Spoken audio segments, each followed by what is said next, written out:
دیکھ رہے ہیں PNN TV Pakistan news network Pakistan کی آواز اور میں ہوں اقرا شعیب۔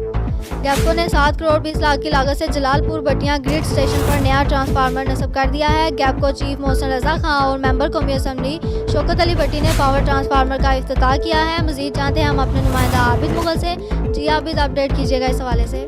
ہاں جی بالکل اقرا، یہ گیپکو چیف محسن رضا خان کی جانب سے ضلع حفظ کے علاقہ جلال پور بٹیاں میں بڑا انیشیٹو لیا گیا ہے، جہاں جلال پور بٹیاں گریڈ اسٹیشن پر 7 کروڑ سے زائد کی خطیر رقم کا نیا پاور ٹرانسفارمر لگا دیا گیا ہے۔ چیف گیپکو محسن رضا خان اور ضلع حفظ سے تعلق رکھنے والے پاکستان تحریک انصاف کے رکن قومی اسمبلی شوکت علی بھٹی نے نئے پاور ٹرانسفارمر کا افتتاح کیا ہے۔ اس موقع پر تقریب سے خطاب کرتے ہوئے چیف گیپکو محسن رضا خان کا کہنا تھا کہ نئے پاور ٹرانسفارمر کی تنصیب سے جہاں علاقہ میں اوور لوڈنگ کا خاتمہ ہوگا، وہیں پر علاقہ مکینوں کو بہترین وولٹیج کے ساتھ معیاری بجلی بھی میسر ہوگی۔